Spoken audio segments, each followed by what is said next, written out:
Shalom, shalom. Je vous salue tous encore une fois de plus ce soir. Un grand bonsoir à tous ces éminents serviteurs de Dieu et servants de l'Éternel et tous ces bien-aimés frères et sœurs en Christ qui sont encore connectés jusqu'à cette heure. Que Dieu bénisse vos vies, que le Seigneur remplisse vos cœurs de joie, car Jésus-Christ, notre Seigneur Sauveur, le Dieu vivant, le Dieu véritable, ne déçoit jamais. La Bible déclare que heureux tout homme qui espère en l'Éternel, qui se confie en lui, ne sera jamais confus ni couvert de honte, mais plutôt la gloire pour le visage et la joie pour le cœur. Que Dieu bénisse nos vies. Notre thème ce soir, nous l'avons intitulé « Rendez-vous prophétique au sépulcre de Rachel ». Oui, 1 Samuel chapitre 10, à partir du verset 1 au verset 2, rendez-vous prophétique au sépulcre de Rachel, et nous avons la ferme assurance que le Saint-Esprit nous fera du bien ce soir dans une autre dimension et profondeur de la révélation des Écritures. La Bible déclare que un peuple sans révélation est un peuple sans frein. Et la Bible nous enseigne que, oui, que au commencement était la parole, et la parole était avec Dieu, et elle était Dieu. Rien de ce qui a été fait n'a été fait sans elle, car en elle se trouvait la vie, et cette vie était la lumière des hommes. Alléluia. Nous allons voir ce soir l'un des mystères du royaume de Dieu, 1 Samuel chapitre 10, à partir du verset 1 au verset 2. Vous et moi, nous allons ouvrir nos Bibles, ou bien vous avez un bloc-notes, un stylo, vous prenez une note et les différentes références que nous donnons ce soir, afin de pouvoir vérifier après le message. Amen. Nous lisons donc la Bible, la parole de Dieu, 1 Samuel chapitre 10, à partir du verset 1 au verset 2. Nous vous invitons en toute humilité à partager cet enseignement ce soir que le Seigneur veut nous communiquer, et par son Esprit Saint, inviter des amis, vos contacts et les différents groupes dans lesquels vous êtes, pour que le Seigneur puisse fortifier des personnes et ouvrir l'esprit de certaines personnes qui traversent des difficultés et qui sont dans certaines prisons spirituelles qui constituent des blocages à leur épanouissement et leur stabilité. Amen. 1 Samuel chapitre 10, à partir du verset 1 au verset 2. Nous faisons donc la lecture. Il est écrit: Samuel prit une fiole d'huile qu'il répandit sur la tête de Saül. Il le baisa et dit: L'Éternel ne t'a-t-il pas oint pour que tu sois le chef de son héritage? Au verset 2, aujourd'hui, après m'avoir quitté, tu trouveras 2 hommes près du sépulcre de Rachel, sur la frontière de Benjamin, à Selsac. Ils te diront: les ânesses que tu es allé chercher sont retrouvées, et voici ton père ne pense plus aux ânesses, mais il est en peine de vous, et dit: que dois-je faire au sujet de mon fils? Alléluia. Que toute la place soit donnée au Saint-Esprit. Bien-aimés, nous allons prendre encore un second test. Un deuxième test, et ce test est Hébreux chapitre 7 à partir du verset 9 au verset 10. Hébreux chapitre 7 à partir du verset 9 au verset 10, il est écrit: de plus, Lévi qui perçoit la dîme l'a payé, pour ainsi dire, par Abraham, car il était encore dans les reins de son père lorsque Melchisédek alla au devant d'Abraham. Alléluia. Bien-aimés, voilà cette histoire que nous venons de lire, et notre thème, nous l'avons intitulé « Rendez-vous prophétique au sépulcre de Rachel ». La Bible déclare que pour la première fois, le peuple de Dieu, les Israélites, vont s'asseoir après avoir convoité, après avoir observé, remarqué et envié les nations environnantes par lesquelles ils sont passés, que chaque nation avait un roi. Alors les Israélites vont se lever, le peuple hébreu va se lever pour demander un roi physique, un roi Chanel, un roi visible qui marchera à leur tête dans les guerres, aussi dans les incursions et les excursions. Alors, la Bible déclare que le prophète Samuel va se sentir touché, blessé dans son propre intérieur. L'Éternel va dire à Samuel: ce n'est pas toi que le peuple rejette, mais c'est plutôt moi. Alors, Dieu va donc lui donner les critères d'un roi. Alors, le Seigneur va susciter pour la première fois le premier roi en Israël d'une tribu qu'on appelle comment? Benjamin. Alors, et de cette tribu de Benjamin, il y avait une famille qui était l'une des plus petites familles de cette tribu qu'on appelle la famille de Kis. Alors, Kis était le père de Saül. La Bible précise, lorsque nous lisons les Écritures, vous allez voir que dans la bénédiction prophétique, lorsque le patriarche Jacob est en train de prophétiser, lui prophétiquement déclarer les bénédictions sur les 12 tribus d'Israël, le patriarche était arrivé sur Juda et que le sceptre ne s'éloignera pas de Juda. Ça veut dire que Juda était la tribu, la 4e tribu dans toutes les 12 tribus d'Israël, de laquelle devait être toujours issu un roi en Israël. Mais tenez-vous bien, Dieu va donc choisir le premier roi en Israël de la famille, de la tribu de Benjamin. Mais pourquoi? Lorsque nous étudions les Écritures, vous allez voir que tout au long des Écritures, en commençant par Genèse chapitre 1 jusqu'à arriver, jusqu'à là où nous sommes, lorsque les patriarches, lorsque Jacob et ses enfants vont rejoindre Joseph qui a été élevé comme gouverneur et premier ministre en Égypte, la Bible déclare que dans l'accomplissement de la prophétie de Joseph, tous ses frères se sont prosternés devant lui. Si vous étudiez bien vos Bibles, vous allez voir que lorsque les frères de Joseph sont arrivés en Égypte et ils se sont prosternés devant Joseph, il y a un seul qui ne s'est pas prosterné. Benjamin ne s'était pas prosterné. Benjamin ne s'était pas prosterné, mais plutôt Joseph était rempli de joie. Lorsqu'il s'est fait connaître à ses frères, il s'est jeté sur le cou de Benjamin, les deux, et ils ont commencé à pleurer. Donc tous les autres fils et toutes les autres tribus, tous les autres fils de Jacob s'étant prosternés. Judas même s'est prosterné devant Joseph. Or, où en Égypte? Si vous le tenez bien, l'Égypte représente le monde. L'Égypte représente le monde. Alors, par conséquent, tous ceux qui se sont prosternés devant Joseph en Égypte étaient signes d'échec, signe de désolation, signe de faiblesse, signe de désolation, signe d'amertume, signe d'idolâtrie, signe de défaite, signe d'humiliation et de honte et d'opprobre. Alors, comme Judas s'est prosterné, devant Joseph en Égypte, Dieu va donc décider de faire sortir le premier roi devant celui qui ne s'est pas prosterné. De Benjamin qui ne s'est pas prosterné. Quand un homme est tenu debout, ça veut dire victorieux, ça veut dire qu'il est prêt à assumer une certaine responsabilité. Alors Dieu fait sortir le premier roi en Israël de la tribu de Benjamin. Or, la Bible précise que Benjamin, de cette tribu était sorti un homme qu'on appelle Isaïe, plutôt Kis. Alors, la Bible précise que Kis va donc perdre, il va donc perdre ses ânesses. Il va donc choisir donc son fils Saül pour aller à la recherche de ses ânesses. Comprenez que notre Dieu, dans sa souveraineté, dans son immensité, dans sa sainteté, a plusieurs manières de pouvoir envoyer quelqu'un à lui. Alors Dieu va donc utiliser un problème afin d'amener Saül à rencontrer le prophète Samuel, afin que Saül rencontre Samuel pour pouvoir recevoir l'onction pour être roi. Ça veut dire quoi? Tous les échecs ne sont pas forcément la cause, ne sont pas seulement le fait de la sorcellerie. Il y a des problèmes qui vous arrivent qui ne sont pas le fait des sorciers ou des autels dans votre famille. Il y a des problèmes qui vous arrivent parce que Dieu a un plan au travers de ce problème-là. Isaïe, plutôt Kis et sa famille, y compris son enfant, Saül était à la maison. Ils étaient la plus petite famille de la tribu de Benjamin. Mais Dieu avait donc choisi Saül de cette tribu et de cette famille dans le but de l'élever. Mais comment faire pour amener Saül jusqu'à le lieu où se trouve le prophète Samuel pour que Saül reçoive l'onction? Dieu va donc envoyer un problème. Les ânesses vont disparaître, les ânesses vont se perdre et le père choisit Saül pour aller à la recherche.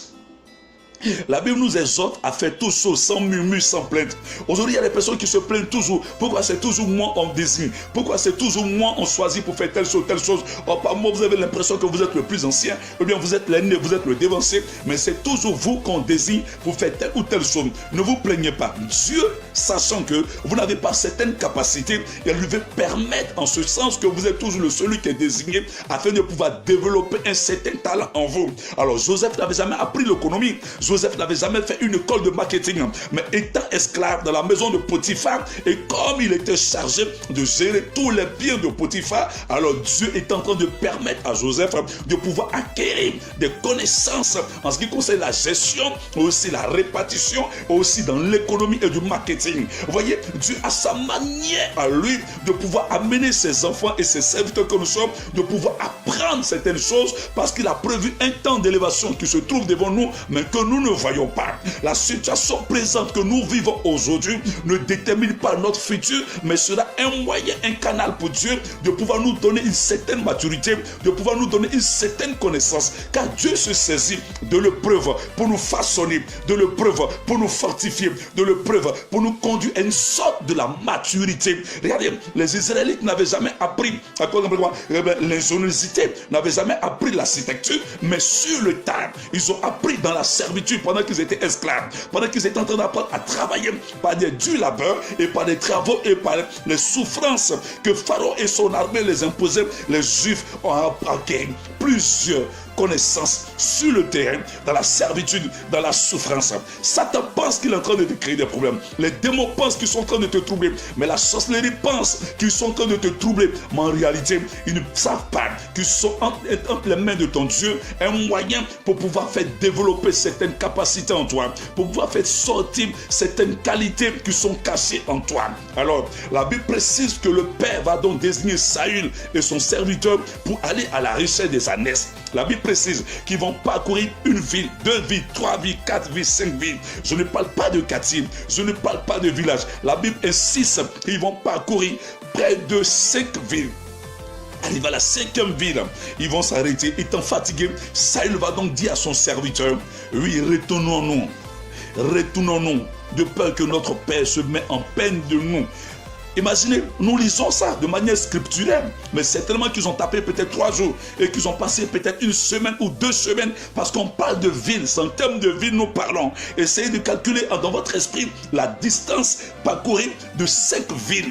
Vous suivez un peu? Ils ont parcouru 5 villes. Peut-être qu'ils sont sortis avec un seul vêtement. Ils sont sortis avec une seule paire de chaussures. Ils ont parcouru 5 villes.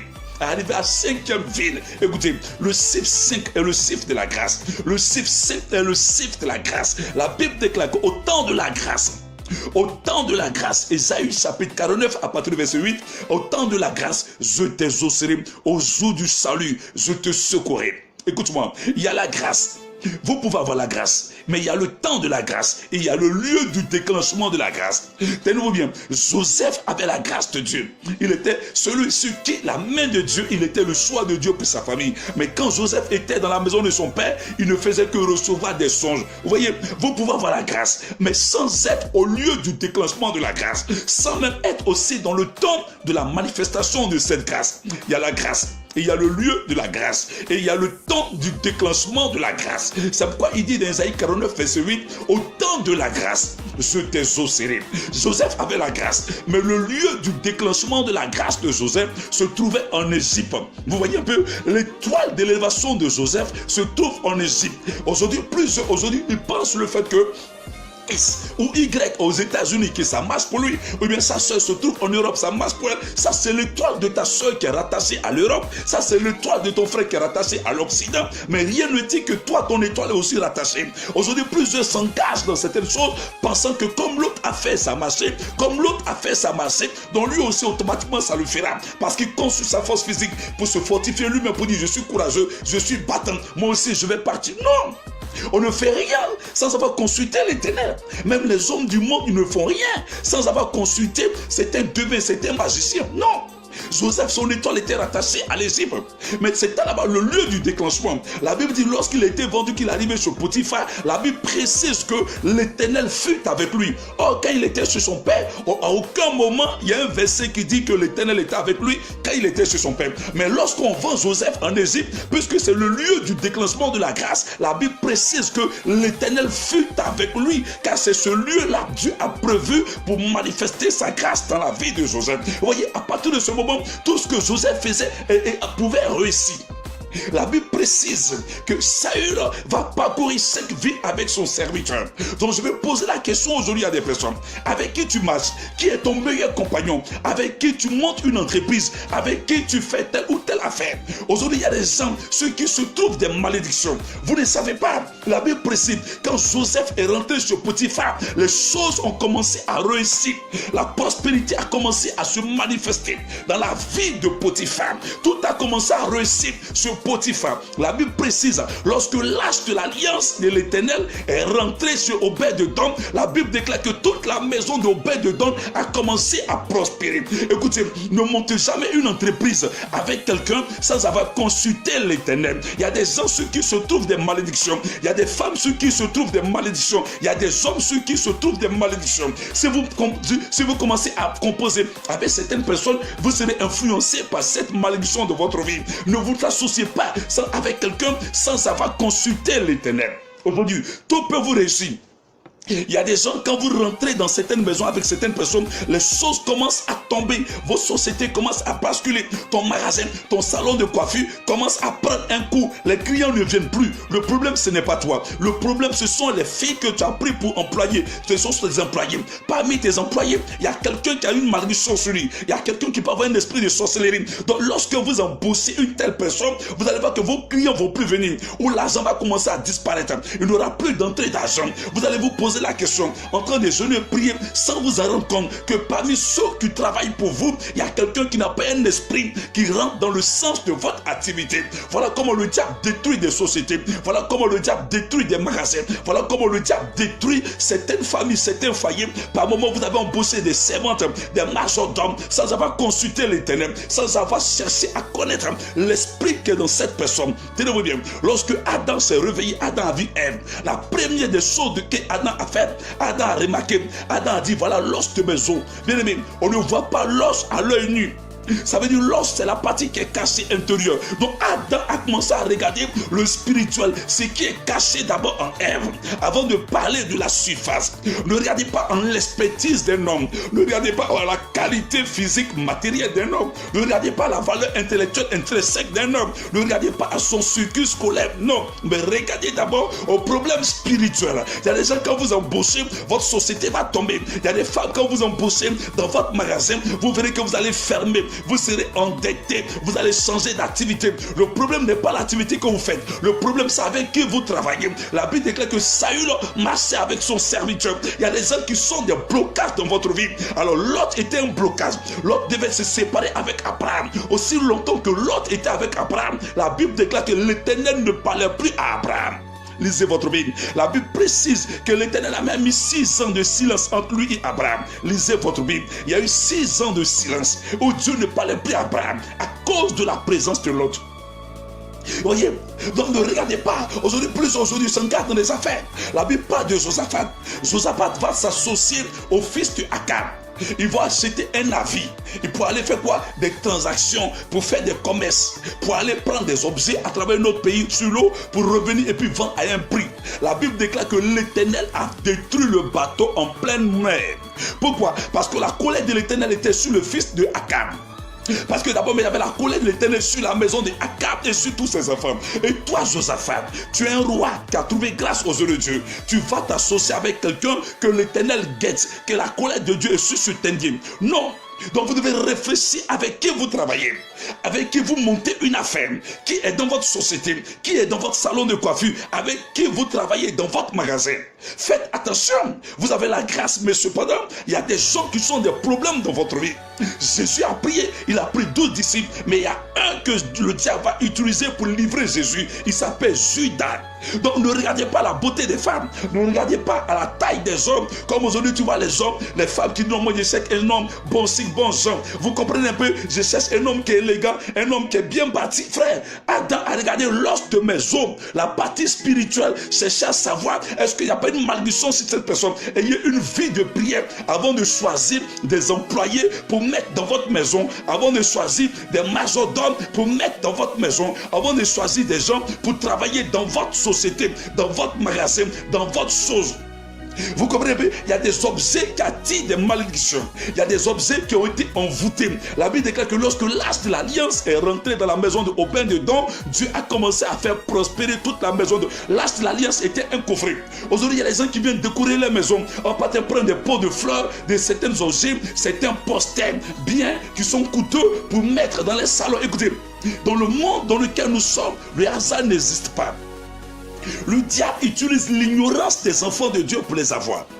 Il y a des objets aujourd'hui qui ont été envoûtés par des mystiques, par des prêtres sataniques, par des faux prophètes, par les francs-maçons, par des esprits de mort. Et vous voyez, on va exposer dans les galeries. Vous voyez la beauté pour aller exposer dans votre maison. Vous ne savez pas que c'est la présence d'un objet dans votre maison qui vous attire des calamités, des catastrophes. Vous ne pouvez pas savoir. Le monde spirituel dans lequel nous sommes fait peur. La preuve, tous les ustensiles qu'on devait utiliser dans le temps, dans la tente d'assignation, devaient être consacrés. Écoutez, même les objets, les ustensiles qu'on devait utiliser dans la tente d'assignation, dans le temple de l'Éternel, devaient être consacrés à l'Éternel avec l'onction d'huile. Vous voyez, donc ne partez pas prendre des choses comme ça pour mettre dans votre maison. Aujourd'hui là, des gens se lèvent, marchent dans l'ignorance. Aujourd'hui, ne comprennent pas quel sens va leur vie. Vous courez ça et là, à travers prophète, à travers voyant, pour aller encore vous faire marmailler. Non. Il y a des choses qui doivent être le minimum d'un enfant de Dieu. Le p.a.-ba. Priez même quand vous achetez un nouveau vêtement. Une prière de 1 minute suffit. Des prières de 1 minute, même si c'était une chaussure. Il y a des gens qui envoûtent les chaussures. Il y a des gens qui envoûtent les vêtements. Vous voyez un peu, la Bible précise que Saül va se déplacer avec son serviteur. Saül était fatigué.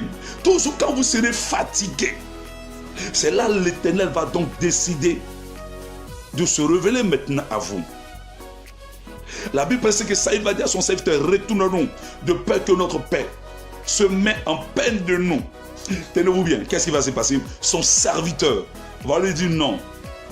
Il y a ici dans cette ville un prophète.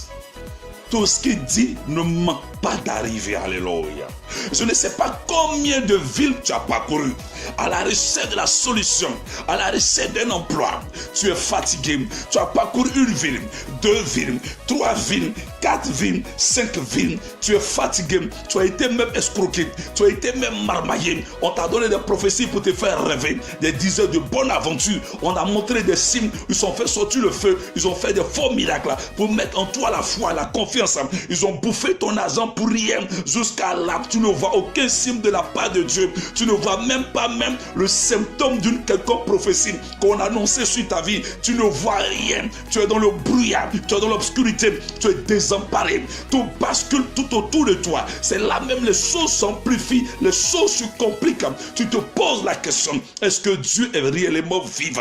Tu te promènes avec ton dossier en main. Tu te promènes avec tous les documents à la recherche d'un titre de séjour en Europe, à la recherche d'un titre de séjour, parce que tu as essayé tous les moyens avec contrat sur mariage pour pouvoir avoir tous tes papiers, mais les hommes ont toujours abusé de toi, les femmes ont toujours abusé de toi. Tu as mis jeûne et prière, tu as tout fait, tu as investi dans l'église, tu as soutenu des pasteurs, tu as payé habit de mariage des pasteurs, parce qu'on t'a dit si tu payes, toi aussi tu vas te marier. Tu as payé des mariés, des hommes de Dieu, 3 mariages, 4 mariages, tu as tout fait, tu es fatigué.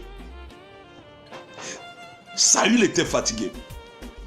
Après 1 ville, 2 villes, 3 villes, 4 villes, 5 villes, certainement il était essoufflé. Il a oublié les ânesses. Il dit à son serviteur, ce n'est plus la peine. Retournons-nous de peur que notre Père ne s'oublie les ânesses. C'est vrai, un moment à l'autre on peut retrouver. Un moment à l'autre, on peut retrouver le Père. Il va se soucier de nous. Retournons-lui. Mais regardez, des peines perdues. Après avoir parcouru 5 villes, c'est maintenant que tu veux te retourner. Après avoir souffert pendant 5 villes, c'est maintenant. Regardez, tu es découragé alors que tu arrivais auprès de ton miracle. C'est là le diable veut mettre le découragement en toi. Écoute-moi. Et heureusement qu'il avait un serviteur qui était bien. Son serviteur lui a dit non maître, il y a ici dans cette ville. Je veux dire à quelqu'un, au moment où tu diras que tu es fatigué, je veux me retourner. C'est en ce moment Dieu te dira ma fille, bonne arrivée, welcome. Tu viens d'arriver à la ville de la solution de ta destinée. Le problème opiniâtre qui a persisté 1 an, 50 ans prendra fin là où tu es arrivé. Tu as cherché mariage jusqu'à fatiguer. Tu as cherché mari jusqu'à fatiguer. Tu as cherché femme jusqu'à fatiguer. Tu as cherché promotion, élévation jusqu'à fatiguer. On t'a donné toutes sortes de jeunes. Tu es allé de pays en pays à la recherche d'un grand prophète qui a parlé sur ta vie. Mais laisse-moi te dire, il n'y a pas de prophète qui peut parler sur ta vie pour changer. Et il n'y a que Jésus-Christ pour susciter un véritable serviteur quand il a jugé bon de pouvoir te connecter, pour pouvoir t'accorder, oui, la délivrance et la victoire. Dieu passera toujours par un oint. Oui, et par moment, quand tu es fatigué, quand tu es découragé, tu ne crois plus au prophète.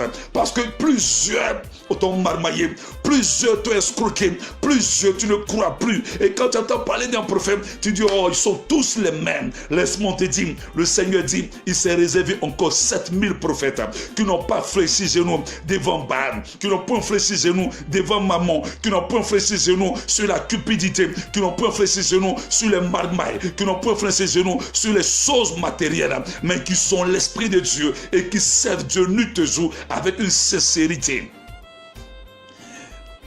Samuel va lui dire, Saül lui dit, mais qu'avons-nous pour aller donner au prophète? Son serviteur va lui dire, j'ai ici quelque peu de pièces d'argent, on ira.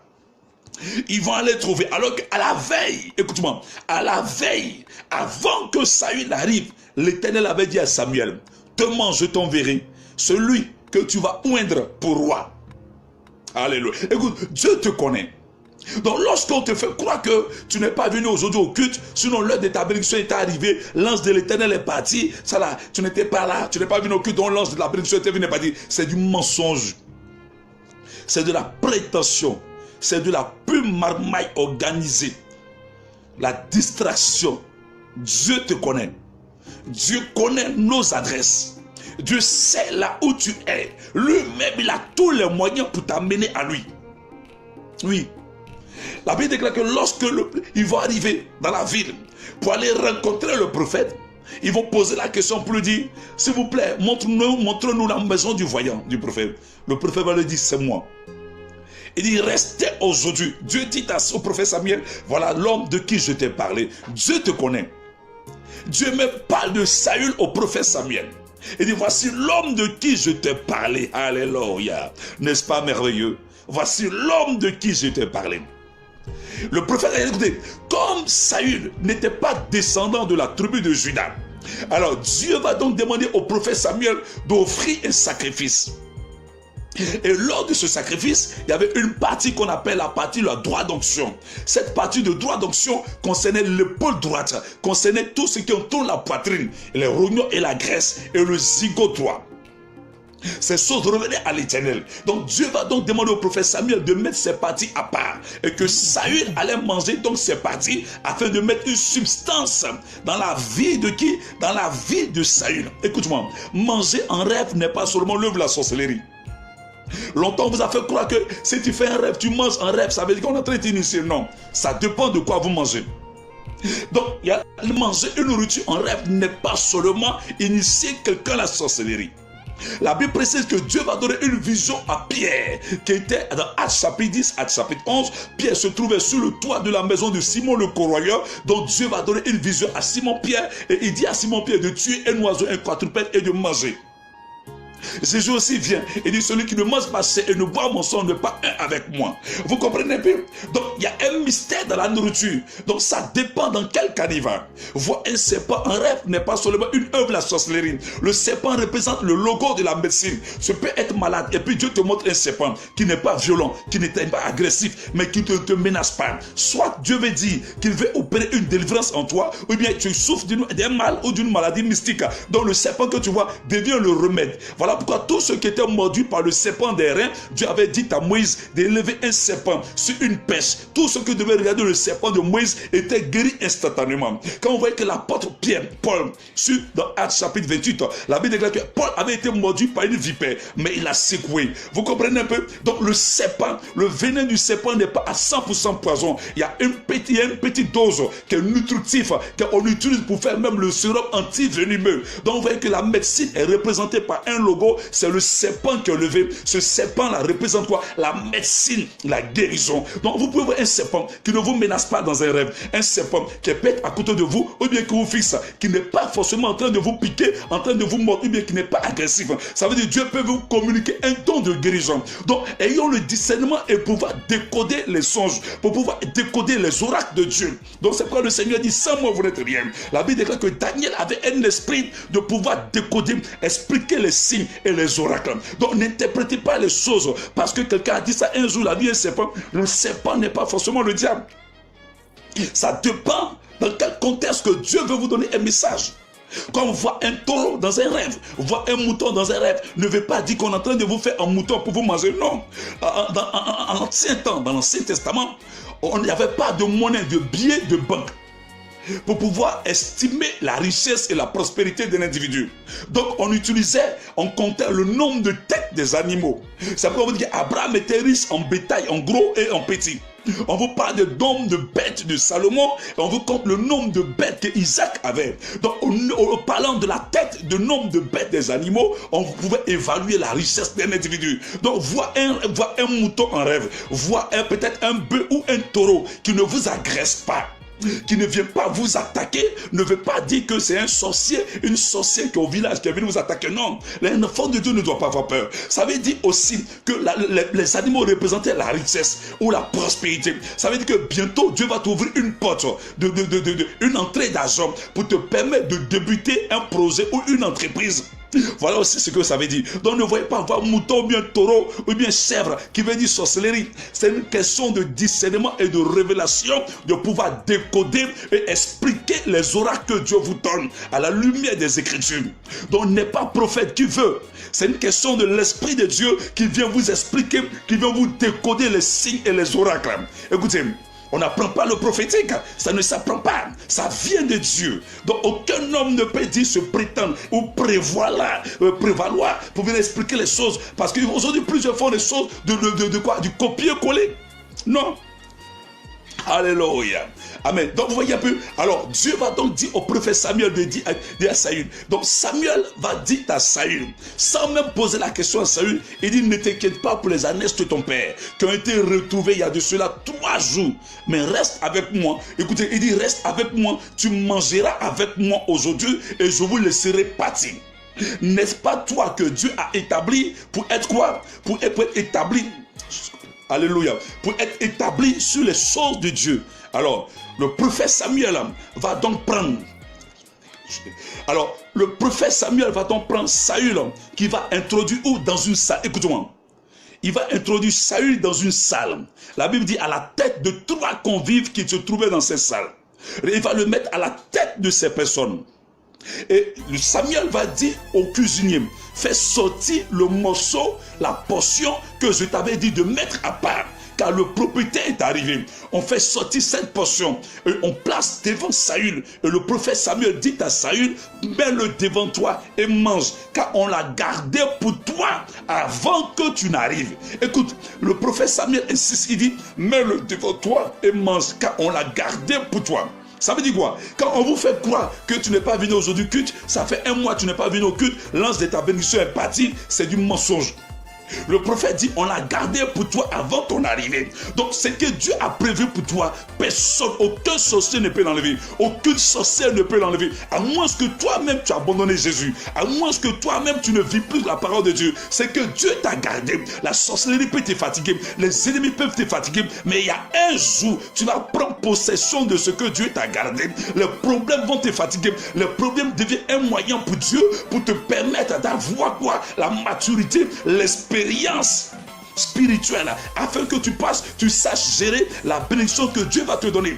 Quand vous donnez un bien de 10 000 francs à un enfant de 5 ans, l'enfant peut savoir que c'est de l'argent, mais il ne connaît pas la valeur. Voilà pourquoi Dieu éprouve d'abord ses enfants avant de les faire entrer dans la bénédiction, afin que vous preniez conscience et vous considérez la valeur de ce qu'il va vous donner. Quand quelqu'un ne souffre pas pour avoir quelque chose, il va mal gérer la chose, il va mal entretenir la chose. Mais quand vous souffrez pour avoir quelque chose, vous allez connaître la valeur, vous allez connaître l'importance de la chose que Dieu vous a donnée.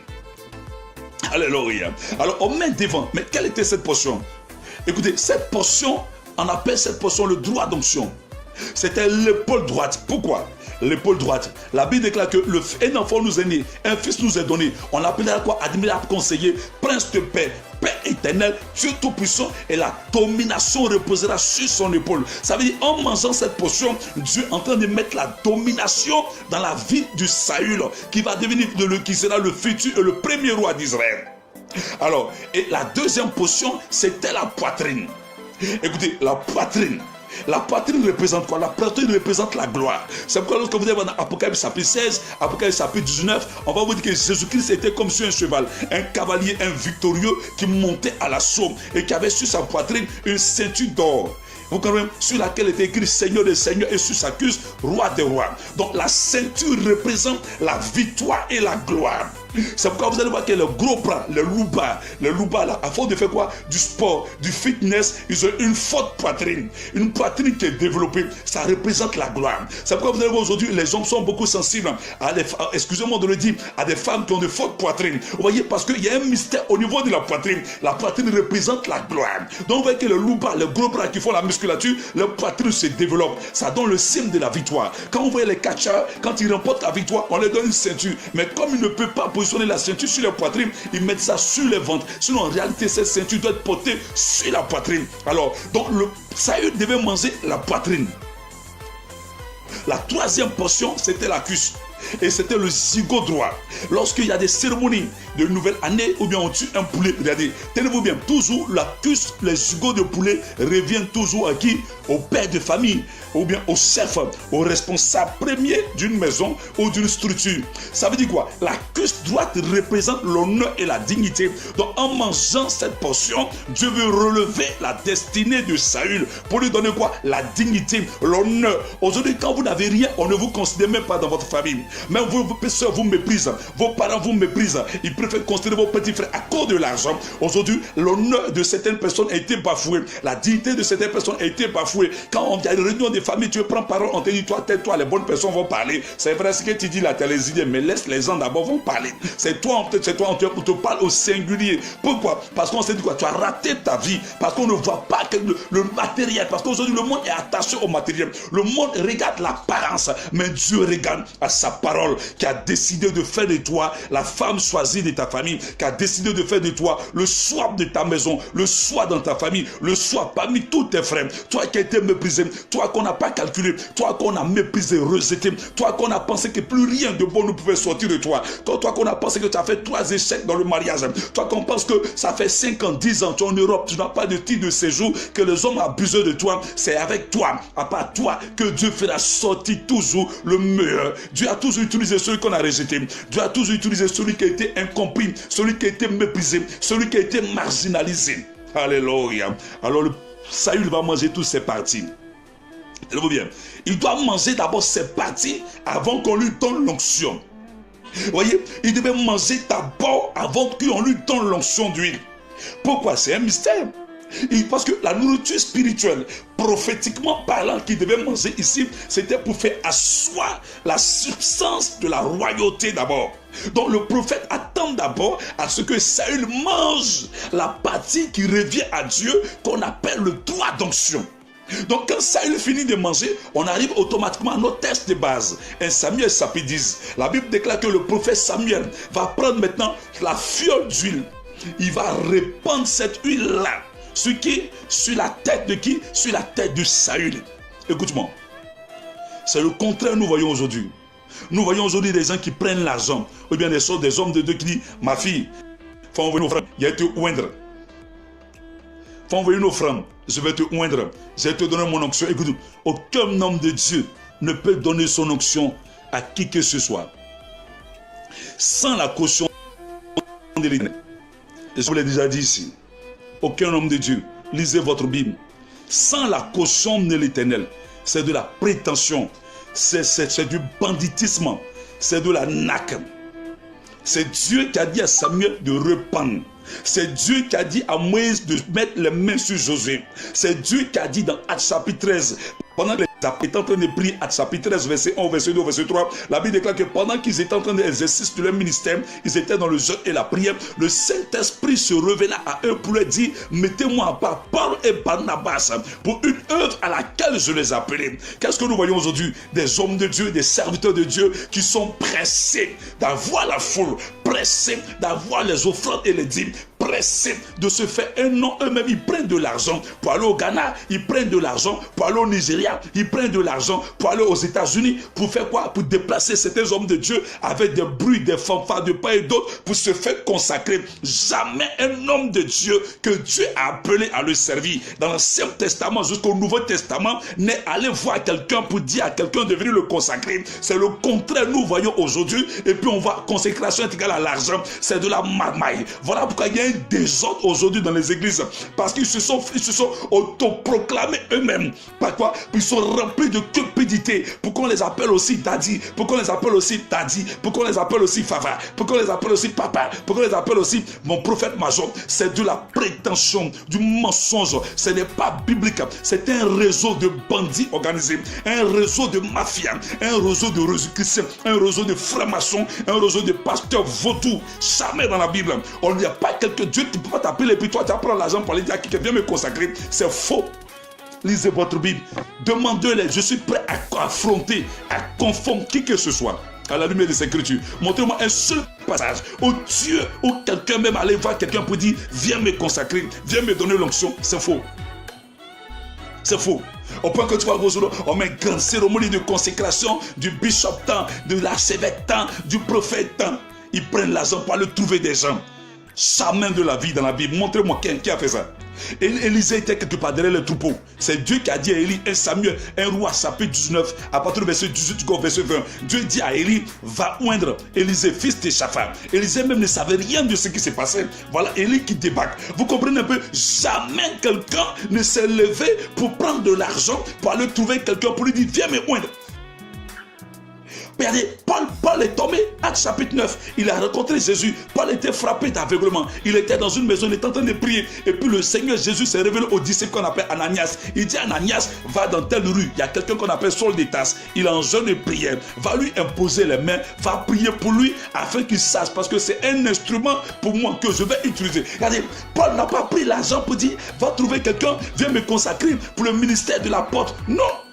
Qu'est-ce que nous voyons aujourd'hui? Des prophètes qui s'élèvent, qui prennent de l'argent pour inviter, soit Benny Hill, pour inviter peut-être quoi, Osborne, pour inviter qui? Pour inviter des hommes de Dieu de renom, et puis pour dire que oui, c'est mon père spirituel, je suis le fils spirituel. C'est du banditisme, du braquage, de la pure sorcellerie organisée.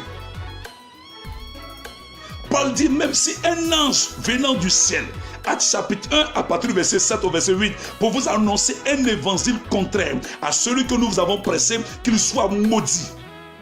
Vous voyez, il va vous distraire pour dire je suis le fils spirituel des temps, c'est lui qui m'a consacré. On s'en fout de celui qui t'a consacré. Ce n'est même pas l'important, ce n'est pas qui t'a consacré. L'important c'est est-ce que Dieu était dans ta consécration. Ce n'est pas qui t'a consacré, c'est est-ce que Dieu était dans ta consécration. Aujourd'hui, on pense qu'on regarde à la valeur de la personne qui va te consacrer. On regarde à la renommée de l'individu qui... Non, c'est Dieu, c'est un acte symbolique. C'est un acte symbolique. Regardez, Jean-Baptiste baptisait tous ceux qui étaient là. Mais c'est le même Jean-Baptiste qui plongeait les gens qui venaient à lui dans les eaux du Jourdain, mais le ciel n'a jamais été ouvert. Le ciel ne fut jamais ouvert. Mais le jour où Jésus est venu et que Jean-Baptiste a plongé Jésus dans l'eau, la Bible déclare que le ciel fut ouvert. Donc le problème ne dépend pas des gens. L'ouverture du ciel ne dépendait pas de celui qui va te baptiser. L'ouverture du ciel ne dépend pas de celui qui va te consacrer. Ça dépend du ciel. C'est Dieu qui décide. C'est Dieu qui dit donne l'onction à temps. Vous voyez, donc c'est de la marmaille. Ils prennent les vestes pour dire oui, prends ça sur le manteau, je te donne mon manteau, ton ministère va décoller. C'est de la sorcellerie. Ils sont en train de vous tromper. Voilà pourquoi nous voyons plein de bandits et tous aujourd'hui sont des prophètes. Il n'y a pas un qui apporte, il n'y a pas un qui est évangéliste. Tous ces ministères ont disparu. Parce qu'on pense que le prophète c'est le plus grand des ministères. Et ils ne savent rien même du ministère prophétique. Ils vont utiliser des mots pour vous marmailler qui ne sont même pas bibliques. Prophétique, prophétia, mystica, prophétie, des choses qui ne sont pas bibliques. Vous allez les reconnaître puisqu'ils ne sont pas prophètes. Dieu ne les reconnaît pas. Dieu ne les a jamais appelés. Jésus dit ne retrancez rien, n'ajoutez rien. La Bible est déjà bouclée. Pourquoi vous ajoutez des mots qui ne sont pas dans la Bible? Pourquoi? On doit parler de connaissance. Paco les appelle Paco Rabanne. C'est un PD, c'est un franc-maçon. Paco. Vous voulez dire quoi dans la Bible? Vous allez les reconnaître. Quand on parle, c'est lui-là qui est venu me consacrer. On prend l'argent. Il a dit, le premier qui a voulu faire consécration avec l'argent, Dieu l'a frappé. C'était qui? Acte chapitre 8. C'était qui? C'était Simon le magicien. La Bible déclare que Simon le magicien a pris de l'argent. Quand il a vu que les apôtres priaient et que le Saint-Esprit était donné par l'imposition des mains, la Bible précise que Simon le magicien va proposer aux apôtres de l'argent pour leur dire, voici l'argent. Priez aussi pour moi, imposez-moi les mains afin que moi aussi je reçoive le Saint-Esprit, que je reçoive aussi l'onction pour que ceux aussi que je vais prier. Pierre lui a dit, penses-tu que le don de Dieu s'acquiert à prix d'argent, que ton argent périsse avec toi? Aujourd'hui, tellement ils sont remplis de cupidité, ils ont mis l'argent dans tout. Ils ont mis l'argent dans tout. Pour prier pour quelqu'un, l'argent. Pour gêner pour quelqu'un, l'argent. Tu mets quelqu'un jeune, il doit payer lui-même jeune, il va faire les payes. Depuis quand pour que quelqu'un gêne, on le fait payer, on lui fait payer. Même gêne, tu dois faire 3 jours de jeûne, 5, on te fait payer un jour 50 000. Donc on te donne 3 jours. Les 3 jours là pour ta délivrance, on va te dire ça fait 150 000. Depuis qu'on a fait payer gêne à quelqu'un. Toi-même tu as gêné, tu as été privé de nourriture là. On te paye, on te fait payer encore jeune. C'est de la pure marmaille. Ils n'ont aucune connaissance des Écritures. Hein? C'est des bandits. C'est des agents du diable déguisés de Simon le magicien. Alléluia. Amen. Jésus a lavé les pieds des 12 disciples. 1, 2, 3, ils veulent prendre l'histoire de laver les pieds. Ils ne comprennent même pas le mystère de lavage de pieds. Ils prennent ça pour venir vous tromper. Si ils lavent tes pieds, la terre va te reconnaître. Là, tu as commencé à prospérer. Si ils lavent tes pieds, dans quel contexte Jésus a lavé les pieds de ses disciples? Je vais revenir sur la fin du lavage des pieds. Ils n'ont aucune révélation. Ils font du copier-coller. Ils ont la vu ça au Nigeria, quelqu'un a fait, parce que quelqu'un a fait ça au Nigeria. Lui aussi, il revient faire ça dans son pays. Il a vu quelqu'un a fait ça aux États-Unis. Il revient pour faire. Ils ne se laissent pas conduire par le Saint-Esprit. Ils ne font que reproduire ce qu'ils ont vu. Du copier-coller. Et comme Dieu n'est pas dedans, il n'y a toujours pas de miracle. Amen. Alors, le prophète va répandre l'huile. Ce n'est pas ça. Quand Samuel a versé l'huile sur Saül, Saül n'a pas donné 5 francs. Ils n'ont pas fait bruit. Saül n'a pas donné l'argent. Samuel n'a rien demandé ici. Pour dire oui, non. Quand il a donné prophétie même à Saül, est-ce qu'il a donné l'argent? Il a dit non. Les annexes de ton père sont retrouvées depuis 3 jours. Il n'a même pas donné l'argent. Non, pour que le prophète te rencontre, tu dois payer 50 000 francs d'abord. Pour croiser le prophète, 50 000. Au point qu'ils ont mis des stratégies en place. Pour que tu aies le numéro direct du prophète, tu dois avoir 4. Il y a quoi? Il y a des 4 comme les 4 d'entrée des tickets, les 4 magnétiques. On parle de 4 bleus, 4 or, 4 diamants. 4 quoi? Diamants, 4 émeraudes. C'est en fonction des prix. Si tu as la 4 bleue, tu peux venir à l'église, mais le prophète ne peut pas te recevoir. Ça veut dire que tu dois payer la 4 bleue à 20 000 ou bien 50 000 francs par semaine. Ça veut dire comme un abonnement, comme des factures, pour que le prophète te reçoive, pour prier pour toi, pour te donner une prophétie. Si tu as la 4 diamants qui coûte peut-être 250 000 francs, ou bien 300 000 francs chaque mois, tu dois changer cette 4, 300 000, 4 diamants, là toujours, 24 heures sur 24, tu as le contact du prophète. Il peut t'appeler. Écoutez, c'est guichet automatique ou bien c'est abonnement ou bien c'est des actionnaires dans une société ou bien c'est quoi? C'est de la sorcellerie. C'est des bandits. C'est des voyous qui ont besoin, qui sont passifs d'une poursuite judiciaire devant le trône de Dieu. Passifs d'une poursuite judiciaire devant le trône de l'Éternel. Ils trafiqueront de vous avec des paroles trompeuses. Ils ont la Bible, ils ont le gros titre, ils ont la foule pour vous distraire, pour vous séduire. Ils font des publicités matin sur la télé. Ce n'est pas mauvais, mais c'est pour vous séduire. Ça devient comme du marketing. Ils font les promotions. Quand vous venez, maintenant il y a un système qui est cassé, qui est non dit. On va dire que tu es venu, tu vois la télé. On va mettre des montages de scènes de miracles. J'ai attrapé un prophète. Le prophète, il est infographe de formation. Lui, quand il finit de faire les prières, il rentre dans sa chambre, il prend son ordinateur et puis il fait comme les gens, à Hollywood, comme dans les séries, on fait là. Il fait le montage de miracles avec son propre ordinateur. Pour faire des gens qui ont pied coupé, il fait des choses comme ça et puis il fait la publicité, il met ça sur les réseaux sociaux. Pour vous faire croire que, parce qu'ils savent qu'aujourd'hui les gens ont un problème. Donc il faut qu'on crée des choses pour attirer la foule à eux. Quand vous allez venir, il va te dire quoi? Il a prié pour telle personne, son bras était coupé, Dieu a fait, telle femme n'avait pas enfant, quand elle a fait une offrande, ils vont te devoir essayer de raconter des choses. Et puis ils vont te dire, oui, maintenant comme tu vas avoir enfant, il faut donner au moins 1,7 million ou bien 10 millions. C'est vrai que Dieu peut parler, mais quelle est l'intention? C'est une motivation. Ils sont motivés par l'argent, ils sont motivés par la renommée, par les choses de la terre, pour paraître. La luxure qui est leur motivation, le matériel qui est leur motivation. Voilà pourquoi il n'y a pas le réveil spirituel. Voilà, parce que le Saint-Esprit ne marche pas avec l'argent. L'onction, le premier totem de l'onction, c'est l'orgueil. Le deuxième totem de l'onction, c'est la cupidité. Le troisième problème de l'onction, c'est la sexualité. Et quand ils vont finir, c'est pour aller coucher avec toutes les filles du groupe musical, coucher avec toutes les filles de l'église. On ne crée pas église pour coucher avec les filles. Alléluia. C'est pourquoi vous voyez, ils sont toujours là, toujours dans les costumes plaqués. On dirait Michael Jackson, ils sont toujours en train de s'épiler. Ils frisent les cheveux, ils mettent l'accent sur leur propre physique, que les choses spirituelles. Ils vous donnent l'apparence de la piété, mais ils renient ce qui fait la force de la piété. C'est triste et malheureux. Toujours aucun miracle. Toujours pas de réveil, pas de transformation, pas de conversion sincère dans le cœur. Alléluia. Le prophète Samuel a répandu l'huile sur Saül sans rien demander. Ils vont essayer de vous distraire. Je te consacre avec de l'huile, le pur qui vient d'Israël, des Jérusalem. Ça coûte cher. Je n'utilise pas ça comme ça. Donc ça veut dire que tu as fait une offrande de la dimension de cette consécration. Écoutez, montrez-moi qui a dit que tu as fait une offrande de la dimension de l'onction qui a été donnée. Montrez-nous un seul verset. Montrez-nous un seul verset. C'est de la pure marmaille organisée. La pure marmaille. La pure marmaille. Ils ont pris corne de bœuf, corne de trône à verser sur toi, ta vie est partie où? Parce que Dieu ne s'est pas envoyé.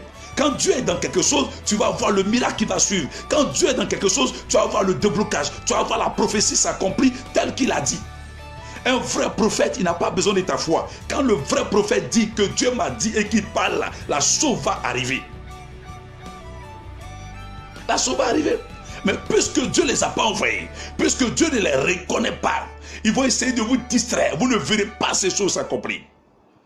C'est des metteurs en scène. C'est des purs comédiens. Oui, c'est vos agents, vos biens qui les intéressent. Qu'on dise oui, c'est sa propre renommée. Écoutez, quand vous tenez-vous bien, écoutez, c'est leur propre gloire qui les intéresse. C'est leur propre gloire. Vous-même, vous avez votre maison. Dans votre maison, quand vous voulez décorer votre maison, qu'est-ce que vous mettez? Vous mettez votre poster, vous mettez votre photo, bien photo de votre mari. Est-ce que vous mettez même photo d'autres personnes dans votre maison? Parce que c'est dans votre maison. Mais comme ce sont les affairistes, comme ce sont les dealers et les gourous des stars, des vedettes du show, qu'est-ce qu'ils font? C'est dans l'église de Jésus. Jésus qui a pris son église, il dit quoi? Mon église. Il dit ma maison sera appelée une maison de prière. Mais vous en faites une caverne de voleurs et de trafiquants, de brigands. Jésus les a chicotés. C'est-à-dire si Jésus est encore là physiquement, il allait chicoter plein comme ça dans le temple. Oui, parce qu'ils ont fait une lieu de caverne de voleurs. On vend sang de Jésus. On ne sait pas où ils ont enlevé le sang là, mais ils vendent sang de Jésus. Où ils ont enlevé le sang. Heureusement que le Seigneur est sorti du tombeau. Sinon, si le Seigneur était encore dans le tombeau, son corps était dans le tombeau là. Plus j'allais partir couper une partie du corps de Jésus. Lui là-bas dit, il a la couronne d'épines de Jésus. On a mis sur la tête de Jésus. Il vend au moins une épine à au moins 1 million. Une épine, donc sur la couronne d'épines, il y a au moins 5 épines. Il devient multimilliardaire. Ils vous vendront tout parce qu'ils sont motivés par la cupidité. Quand tu parles, c'est pour dire non, le ministère des réalités, c'est vrai. Mais Dieu ne t'a pas obligé à le servir. Aucun prophète ne s'est plaint. Oui. Même s'ils avaient des épreuves. Donc, point oui, point non, ils sont là pour trafiquer de vous. Ils vous donnent des prophéties et puis après, c'est pour fuir. Vous voyez? C'est triste. Donc, et Samuel a consacré, Samuel a répandu l'huile d'onction sur Saül sans demander ses francs. Sans lui demander l'argent. Vous voyez? Et là, regardez ce que le prophète Samuel va dire. Le prophète Samuel lui dit, notre texte maintenant commence, notre message commence. Il dit ici, après avoir répandu l'huile sur Saül, il dit à Saül, lorsque tu te seras séparé de moi, tu trouveras 2 hommes près du sépulcre de Rachel. C'est là maintenant le message commence. Rendez-vous prophétique au sépulcre de Rachel. De vous à moi. Le sépulcre c'est quoi? Le sépulcre c'est tombeau, cimetière, la mort s'écueille. Comment est-ce qu'un prophète peut dire à quelqu'un qui vient de recevoir l'onction de Dieu que lorsque tu vas te séparer de moi, le premier lieu où tu iras, c'est d'aller au tombeau. Et puis au tombeau de qui? Au sépulcre de Rachel. Mais qui est Rachel? Après l'onction, pourquoi un homme normal, pensez-vous qu'un homme normal peut lui-même se lever de son propre chef, aller dans un cimetière, aller dans un sépulcre de quelqu'un qui ne connaît même pas, qui l'ignore, c'est son existence, il ne sait pas. Mais le prophète lui dit, après m'avoir quitté, tu trouveras 2 hommes près du sépulcre de Rachel, sur le chemin de 16 sacs. My God. Qui est Rachel? Qu'est-ce que Rachel vient avoir dans la vie de Saül? Regardez, au lendemain, juste le même jour de sa consécration, il y a une histoire de sépulcre de Rachel qui apparaît. Et le prophète dit, tu trouveras 2 hommes qui vont t'attendre à côté du tombeau, à côté de la tombe, à côté du sépulcre de Rachel. Ces 2 hommes-là viennent faire quoi là? Et le sépulcre de Rachel est là. Pourquoi pas le tombeau d'Abraham? Pourquoi pas le tombeau de Jacob? Mais le tombeau de Rachel, my God. Regardez, je vous ai dit tout à l'heure qu'à la lumière des Écritures, que Saül est de quelle tribu? Saül est le fils de Kis. Kis est de la tribu de Benjamin. Ça veut dire que Saül est descendant de la tribu de Benjamin. Qui est Benjamin? Benjamin est le 2e fils de Rachel. Genèse chapitre 35 à partir du verset 16 au verset 19, il est dit, lorsque Jacob était entré sur le chemin pour aller où? À Ephrata de Bethléem, Rachel était enceinte de Benjamin. Elle est restée sur le chemin. Elle va enfanter Benjamin sur le chemin et elle va mourir pendant l'accouchement. Et avant de mourir, elle va donner le nom à Benjamin qui est de Ben-Omin. Ben-Amin ou bien Ben-Oni qui veut dire quoi? Le fils de mon mal. Alors le père Jacob va changer. Il va renommer le nom que Rachel va donner à son fils. Il va changer le nom en Benjamin qui veut dire le fils de ma droite. Vous voyez un peu? Donc le père change le nom pour dire Benjamin qui veut dire le fils de ma droite.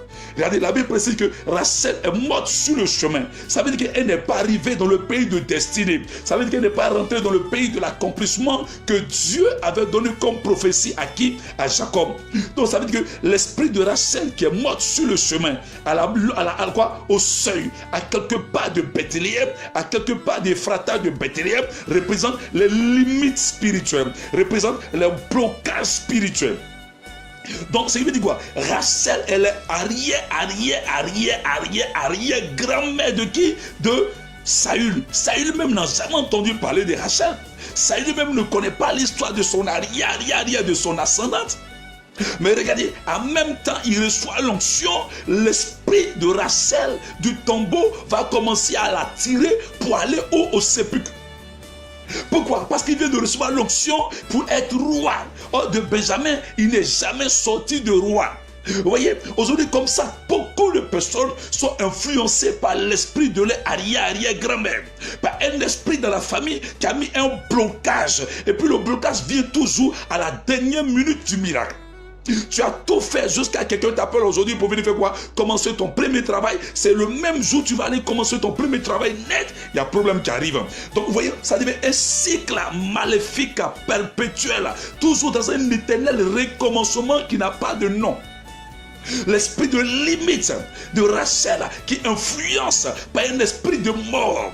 Tu commences un mariage chaque fois avec quelqu'un, vous êtes au stade de fiançailles. Quand vous êtes à quelque part du mariage net, le monsieur se rétracte. Un petit événement, point oui, point non. Soit le monsieur meurt, soit peut-être que 2 jours après le mariage, le monsieur meurt, ou bien le monsieur t'abandonne, ou bien la femme t'abandonne, point autre. Vous ne comprenez pas. Vous vous fâchez physiquement contre la personne, mais vous ne comprenez pas que soit vous-même, vous êtes sous une influence spirituelle dans votre famille, dans votre lignée familiale, et qui vous contrôle.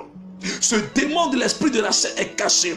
Quand on a dit que Saül a reçu l'onction pour être roi, le prophète dit, je vois un esprit qui va te proguer, je vois un esprit qui va te retenir, je vois un esprit qui va t'attirer des ennuis pour combattre la prophétie que je viens de te donner. Donc le problème, pour la meilleure manière de pouvoir t'en sortir est d'aller rechercher la délivrance auprès de ces 2 personnes. Aujourd'hui, plusieurs se trompent par de faux raisonnements. Est-ce que si quelqu'un est en Christ, la personne est devenue une nouvelle créature, comme la Bible dit, une nouvelle création, est-ce qu'elle peut être toujours influencée par ces choses? Écoute, quand vous acceptez Jésus, c'est votre esprit qui est régénéré. Le corps vient de la matière. Le corps est toujours sous l'influence des liens et des choses. Voilà pourquoi quand vous acceptez Jésus, vous devez passer par la délivrance. Vous allez me dire certainement, mais est-ce que ceux que c'est au temps de Jésus, la Bible précise que quand Jésus priait pour les gens, beaucoup de mauvais esprits quittaient leur corps. Donc faisons la part des choses. La Bible précise quand les apôtres priaient, il y avait beaucoup de Jésus même a dit, allez-y, chassez les esprits, les démons en mon nom. Vous voyez, donc voyez en cela la délivrance. D'autres acceptaient Jésus sans avoir réellement le Saint-Esprit. C'est pourquoi Paul a dit, avez-vous accepté le Saint-Esprit lorsque, avez-vous reçu le Saint-Esprit lorsque vous avez été baptisé? Ils ont dit, mais on n'a jamais même entendu qu'il y ait un Saint-Esprit qui est là. Le Saint-Esprit est le baptême du feu. À moins que vous soyez baptisé du feu. Mais vous pouvez accepter Jésus sans être rempli ni baptisé du Saint-Esprit. Il y a un souci. Cependant, vous êtes venu à l'église, vous ne partez plus au village, vous ne faites plus les pratiques de vos parents, mais cependant, vous êtes toujours sous l'influence des pactes maléfiques qui contrôlent votre vie. Ces démons peuvent être cachés. Ces démons vont attendre. Le jour où tu vas vouloir rentrer dans le mariage, ces démons vont avoir un problème. À la dernière minute de ton mariage, c'est là le problème arrive. Ou bien à la dernière minute de ton voyage, il y a un événement qui arrive, tu rates le vol. Ou bien à la dernière minute où tu t'attends à voir le titre de séjour, il y a un événement qui arrive pour chambouler ta vie. Le monsieur dit, ne te donne pas les papiers. Tu restes comme ça pendant 5 ans, 10 ans dans un pays à l'étranger sans même avoir même le titre de séjour. Ce n'est pas normal. Alors que d'autres viennent, mais il faut 6 mois ou 1 an, ils ont le titre de séjour. Mais toi, il y a un problème. Vous voyez un peu? Donc, cet esprit de Rachel, qui était l'arrière-grand-mère de Benjamin, attendait. Parce que Rachel est morte sur le chemin. Elle n'est pas rentrée dans le pays de destinée. Donc, ça devient quoi? Le blocage. Des gens qui meurent en cours de route. Des gens qui n'arrivent pas à bon port. Les gens qui n'arrivent pas à destination. Ils meurent en cours de route. Moïse n'est pas rentré à Canaan. Aaron n'est pas rentré à Canaan. Vous voyez comment ces esprits opèrent pour manipuler la vie des gens. L'esprit de Rachel. Alléluia. L'esprit de Rachel. Il dit, tu trouveras 2 hommes. Écoutez, vous allez me dire ça tout à l'heure, comme je le disais. Non, j'ai le Saint-Esprit, je parle la langue, j'ai les dons. Écoute-moi, ça n'a rien à voir avec. Vous devez cesser la délivrance. C'est pour la Bible là que 1 Jean chapitre 3 verset 8, car le Fils de Dieu a paru afin de détruire les œuvres du diable. Le problème de quelle famille vous êtes issus? Nous sommes tous issus d'une famille. Il y a des familles où il y a moins de problèmes spirituels que d'autres familles. Ou il y a des familles où il y a beaucoup de pâtes, des pratiques de l'ose mystique, et puis sorcellerie, et puis des esprits de masques, des esprits même où on ne se marie pas. Regardez, le texte que je vous ai fait lu tout à l'heure, nous avons lu tout à l'heure, Hébreux chapitre 7 à partir du verset 9 au verset 10. Vous pouvez noter, vous avez Hébreux chapitre 7 à partir du verset 9 au verset 10. Il est écrit que Lévi qui n'était pas encore né était dans les reins d'Abraham. Écoutez-moi, Lévi c'est qui? Lévi est le fils de Jacob. Jacob c'est qui? Jacob est le fils d'Isaac. Isaac c'est qui? Isaac est le fils d'Abraham. Hébreux chapitre 9 à partir du verset 7. Hébreux chapitre 7 à partir du verset 9 verset 10 dit que Lévi était dans les reins d'Abraham. Lorsque Melchisédek partait rencontrer Abraham pour prendre la dîme. À quel moment Lévi était dans les reins d'Abraham? Lui qui était le arrière-petit-fils d'Abraham. À quel moment la Bible dit ici que Lévi était dans les reins? Ce que vous ne comprenez pas, c'est ce mystère. Voilà quand Dieu dit, il punit l'iniquité des pères sur la première, deuxième, troisième, jusqu'à 4e génération. Vous voyez un peu? Lévi était la 4e génération après Abraham. Abraham a mis au monde Isaac. Isaac a mis au monde Jacob. Jacob a mis au monde qui? A mis Lévi. Et Lévi était qui? Le 3e enfant de Jacob, le 3e fils, la 3e tribu. Donc vous voyez ici que Lévi, qui n'était même pas là quand Abraham partait donner la dîme à Melchisédek, la Bible précise que Lévi était dans les reins d'Abraham. Donc ça veut dire quoi? Quand Abraham est en train de payer la dîme à qui? À Melchisédek, Lévi qui n'était même pas encore né, qu'on ne savait pas qu'un jour quelqu'un du nom de Lévi allait naître, Lévi était inclus. Lévi était aussi participant de ce pacte. Lévi était aussi dans cette alliance que le patriarche Abraham est en train de poser. Voilà pourquoi aujourd'hui il y a plusieurs qui viennent à l'église sans expérimenter la délivrance, mais souffrent parce que les parents ont tissé des pactes dans la sorcellerie, ont mangé la chair humaine, ont bu le sang humain. Vous ne comprenez pas? Vos parents étaient dans le lose mystique, dans les pratiques mystiques pour avoir le pouvoir, pour avoir la protection avec des esprits de montagne, des esprits de forêt, pour quitter les corps. Quand même que tu n'étais même pas encore né, mais la Bible précise que Lévi était dans les reins d'Abraham. Comme ça, beaucoup étaient dans les reins. Nous étions dans les reins de nos parents qui partaient faire des bêtises autrefois. Donc ça a une influence quand même que nous venons après 4 générations. Ça, c'est dans le Nouveau Testament qui dit. C'est le Nouveau Testament, l'apôtre Paul qui parle. Il dit que Lévi était dans les reins d'Abraham, poussé par la révélation du Saint-Esprit. Il dit Lévi était dans les reins d'Abraham. Donc, voyez-nous, ici, Saül n'était pas encore né. Saül même ne connaît pas son arrière-grand-mère Rachel. Mais le prophète dit, tu vas trouver, après que tu vas me quitter, tu viens de recevoir l'onction, non, mais tu vas aller au sépulcre de Rachel. Il a quoi à voir avec le cercueil de Rachel? Il a quoi à voir avec le tombeau de Rachel? Ton alliance a quoi à voir? Alors que toi, mais tu n'as jamais baptisé, tu n'es jamais allé voir un marabout, tu n'es jamais allé voir un féticheur, tu n'es jamais allé voir un combien, un vaudou, ni un médium, mais tu ne comprends pas ta vie. Et puis on te dit que ouais, tu as besoin de délivrance, au point que tu discutes, mais tu ne comprends pas qu'il y a un problème spirituel. Il y a l'esprit de Rachel. Le problème de Lévi, heureusement que pour Lévi, Abraham a fait une bonne alliance. Imaginez qu'Abraham avait fait un pacte pour avoir des puissances mystiques. Ça allait avoir une influence négative. Ça allait avoir une influence négative sur Lévi. Mais comme le père a posé une bonne alliance, ça a eu une influence positive.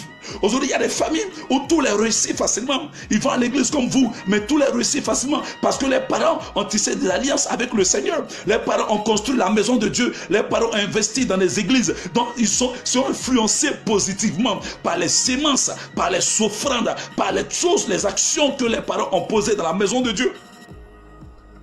Vous voyez, quand bien que Lévi n'était pas encore né, la Bible précise que Lévi était dans les reins d'Abraham.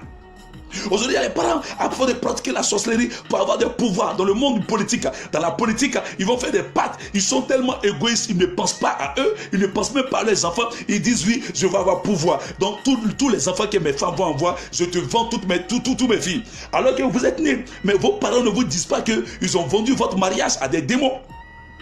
Pour avoir des protections, ils ont troqué le mariage de leur fille. Ils ont troqué la destinée de leurs enfants. Pourvu que c'est lui, que le père, il est multimilliardaire, mais vous voyez que ses enfants ne se retrouvent pas. Vous voyez des enfants qui ont des maladies bizarres, mystiques. Aucune de ses filles ne peut se marier. Aucun homme de ses enfants ne peut être stable dans leur vie. Même quand ils quittent la maison familiale, ils vont tourner jusqu'à ils reviennent encore dans la maison familiale. Avec une barbe, ce n'est pas normal. Il y a des liens qui sont là. Il y a des fondements qui sont là. Donc l'esprit de Rachel, puisque Rachel est morte sur le chemin, l'esprit de Rachel va se lever pour attirer Saül à son tombeau. Vous voyez, pour que Saül aussi ne rentre pas dans l'accomplissement de la prophétie de la royauté, que Saül meure parce qu'elle est morte sur le chemin, donc Saül doit rester sur le chemin. Il est attiré par l'esprit de Rachel. Il prend sa route. Il ne comprend pas. Un beau matin, voilà des femmes qui sont mariées. Un beau matin, le monsieur n'a rien fait, mais elle est énervée. Elle prend son bagage. Elle dit, elle quitte le foyer. Elle s'en va chez ses parents. Point oui, point non. Parce que l'esprit du village l'a appelé. On ne se marie pas. Allez, sors. Reviens. Tu es en France, tu ne comprends pas. Le démon te prend. Tu dis, oui, mais en Afrique. Il me salue mes parents. Quand tu arrives net, tous tes papiers disparaissent. Tu ne peux plus aller en Europe. Tu es bloqué. Ils t'ont appelé comme ça. Par les esprits de masques et de fétiches. Viens. Et puis tu es là, 2 jours là même là, mon cœur est sur le village.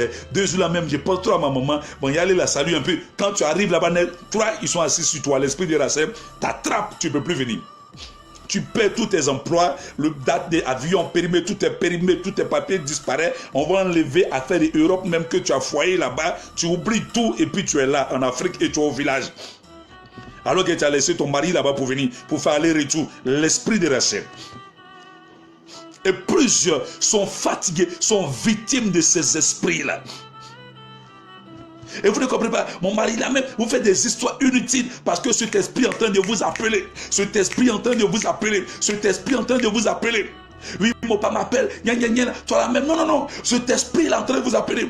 Et cet esprit là voit que vous voyez votre femme comme votre ennemi. Vous voyez votre mari comme votre ennemi. Le monsieur là même, je ne l'ai pas aimé, puis on s'est marié. C'est aujourd'hui tu sais que tu n'as pas aimé. C'est aujourd'hui tu sais que tu n'as pas aimé la femme là. Sinon ce n'est pas toi. C'est un démon. C'est l'esprit de Rachel là qui est en train d'enlever l'amour de ta femme en toi. C'est l'esprit de Rachel qui est en train d'enlever quoi? L'amour de ton mari en toi. Et c'est le querelle, les disputes. Tu ne comprends pas. Tu dois revenir parce que ta maman c'est pas mariée. Ton arrière-grand-mère c'est pas mariée. Vous pouvez avoir femme pour coucher, mais on ne se marie pas. Vous pouvez avoir des enfants, mais on ne doit pas se marier. Cet esprit vous appelle.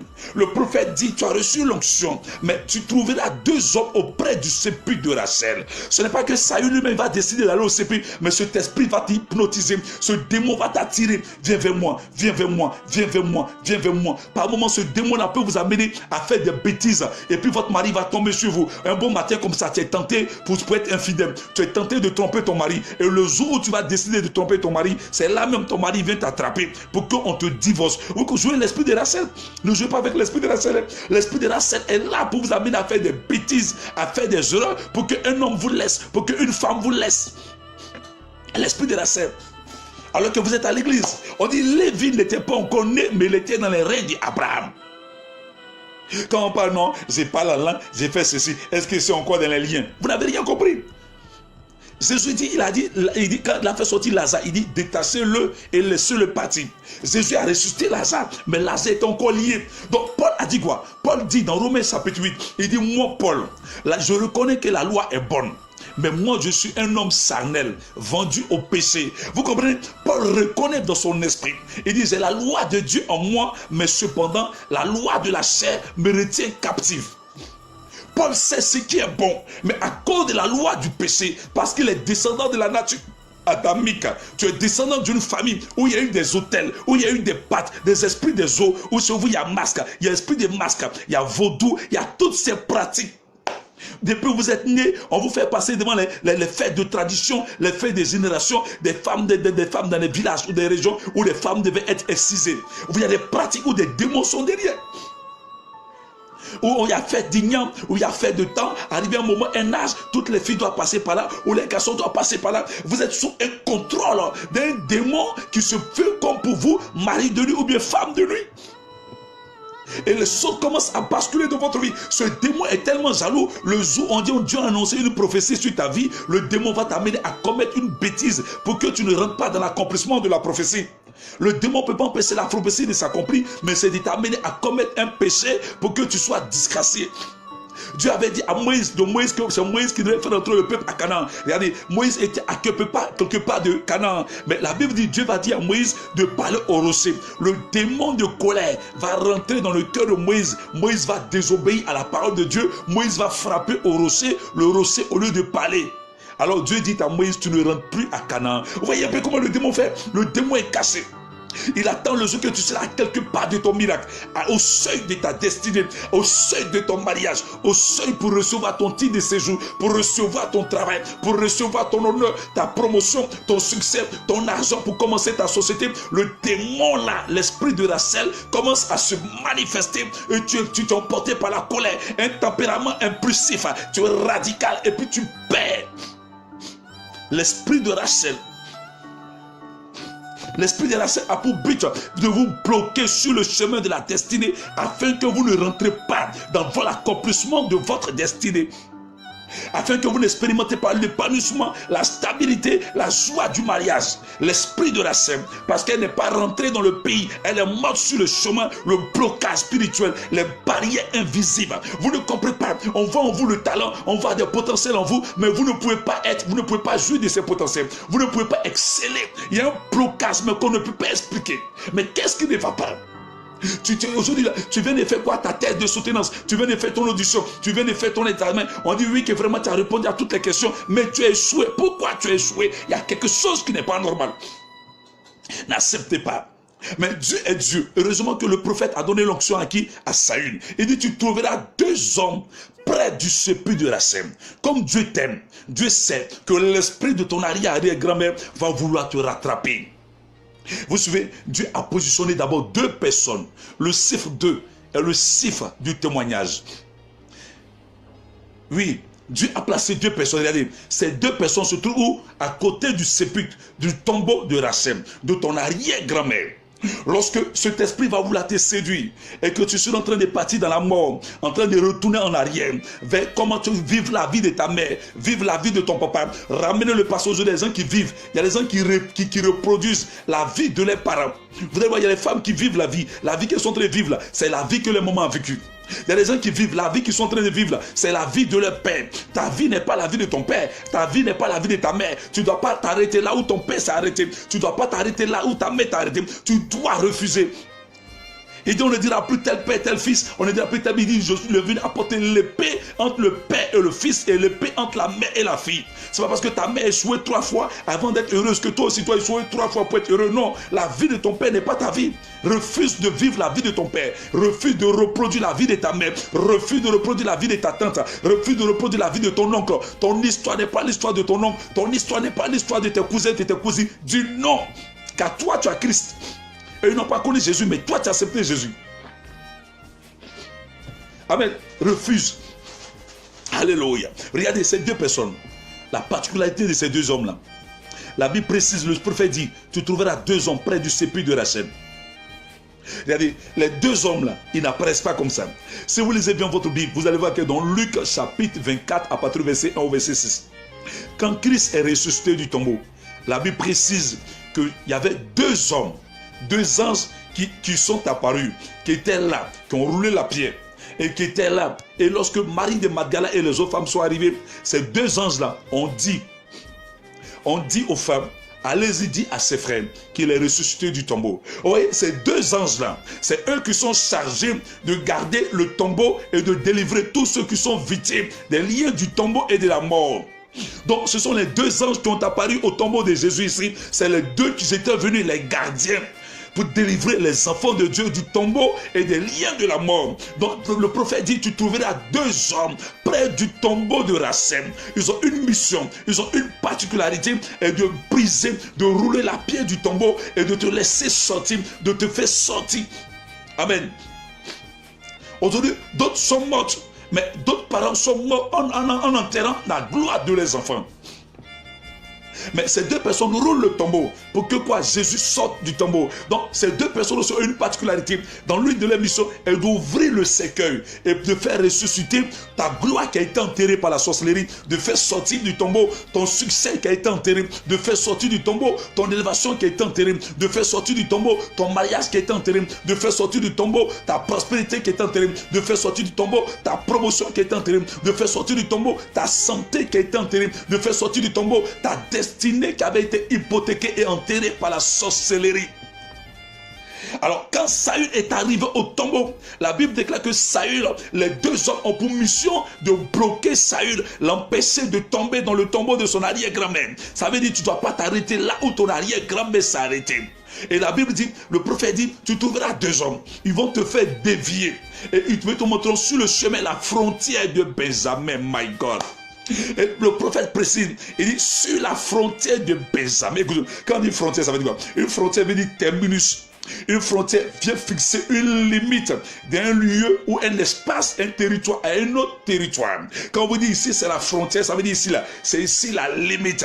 Donc le prophète dit, ces 2 personnes tu les trouveras près du tombeau de Rachel, près du sépulcre de Rachel et sur la frontière de Benjamin. Je suis venu dire à quelqu'un ce soir, annoncer le terminus de tes problèmes. Je suis venu annoncer ce soir la frontière aux sorciers qui t'ont poursuivi. Je suis venu annoncer ce soir la frontière aux francs-maçons qui troublent ta dansée, qui troublent ton succès, qui troublent ta destinée. Je suis venu annoncer la frontière à la maladie mystique. Je suis venu annoncer la frontière à la stérilité. Je suis venu annoncer la frontière au chômage chronique, la frontière au problème de sans-papier que tu souffres en France, en Europe. Je suis venu annoncer, comme le prophète Samuel, que c'est la frontière de tes problèmes ce soir. Tu trouveras 2 hommes. Ils vont te faire sortir du lien de ton arrière-grand-mère. Ils vont te délivrer des liens de famille. Ils vont te délivrer des liens ancestraux. Ils vont te délivrer des puissances mystiques, de nourriture, de sorcellerie que tu as mangé dans tes parents, qui ont pollué ta vie. Ils vont te délivrer et ils vont te faire changer de situation.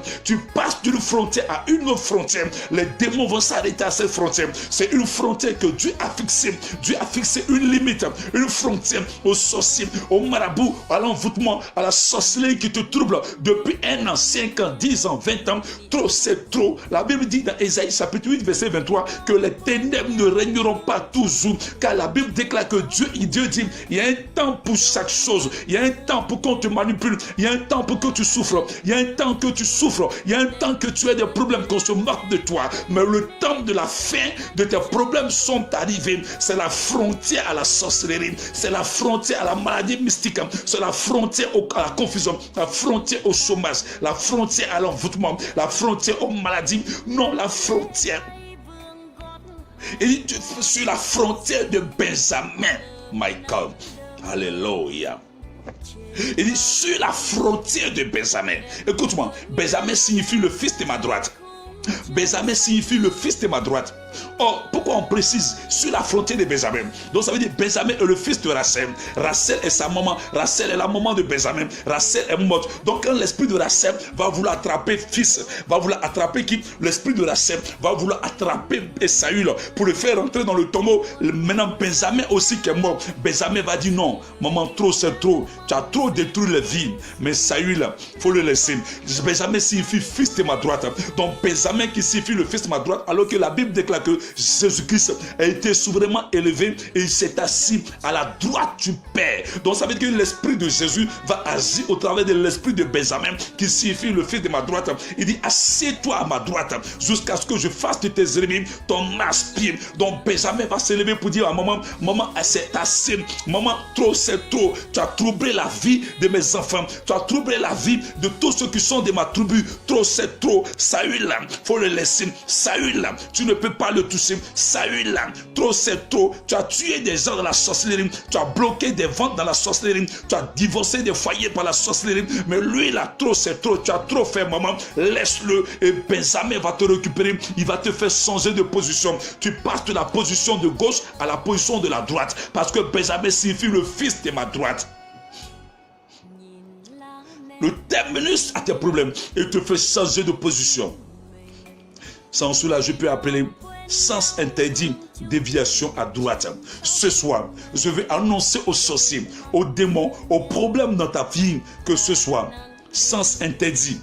On ne doit pas te toucher parce que tu es la prunelle de Dieu. Lorsque les problèmes viendront, Dieu dira aux problèmes sens interdit, déviation à droite. Sens interdit, stérilité, déviation à droite. Vous ne pouvez pas toucher Saül. Sens interdit, mort précoce, mort prématurée, blocage, chômage, stérilité, sans papier. Sens interdit, déviation à droite. Saül est appelé à être roi, à régner sur le peuple de Dieu, sur toi. L'onction de Saül descend sur toi. La grâce et la faveur de Dieu, tu réussiras là où personne n'a pu réussir. Les liens sont brisés ce soir. Les liens du célibat chronique, les liens des maladies mystiques, les liens de la sorcellerie qui te troublent, le problème qu'on a mis en toi, douleur de kyste, stérilité, le chômage, le problème de célibat chronique. Les hommes viennent, ils s'en vont, on te laisse du mari, tu te divorces du mari. Ça prend fin ce soir. La puissance de feu de Dieu tombe sur ta vie. Toi qui depuis longtemps en Europe, en France, aux États-Unis, à Londres, en Angleterre, oui, tu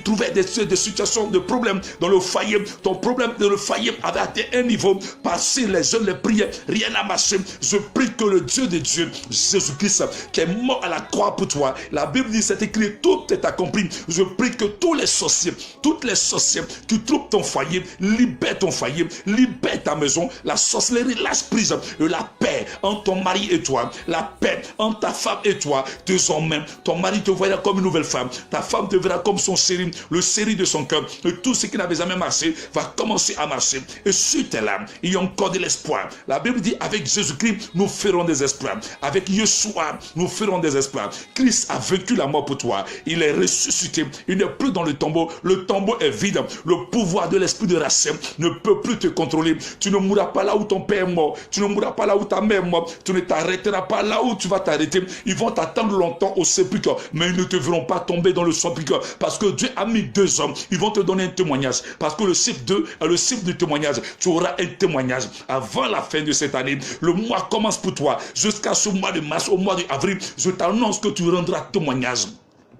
Les ânesses perdues sont retrouvées. Ce que tu ne cessais pas te cesse. Saül est parti chercher les ânesses. Il ne cessait pas la royauté, mais la royauté le cessait. Je vais dire à quelqu'un, l'élévation que tu ne cessais pas te cesse. Il a dit à Abraham, je rendrai ton nom grand, je te délivrerai, je te bénirai. Il dit, puisqu'il connaît mon nom, je le délivrerai et je le glorifierai. Tu n'as pas cessé la gloire, mais Dieu va te glorifier. Tu n'as pas cessé l'élévation, mais il va te donner l'élévation. Il dit, puisqu'il connaît mon nom, je le délivrerai, je la délivrerai et je te glorifierai. Dieu va te glorifier. Il a dit à Abraham, je t'élèverai et je rendrai ton nom grand. Il a dit à Josué, je serai avec toi. Je te lèverai comme j'ai été avec Moïse. Et le peuple saura que je suis avec toi. Ils sauront que ton Dieu est vivant. Ceux qui se sont moqués de toi, celles qui ont pensé que tout était fini pour toi, elles seraient étonnées car ton Dieu les surprendra cette année. C'est ton année. Je ne parle pas de 2019. Je ne parle pas de 2020. Je ne parle pas de tout ce que tu as vécu. C'est vrai que tu as rencontré des problèmes, mais tes problèmes sont arrivés à leur terminus aujourd'hui. C'est la frontière de tes problèmes. C'est la frontière de tous les malheurs que tu as trouvés. C'est la frontière. Il s'arrête là.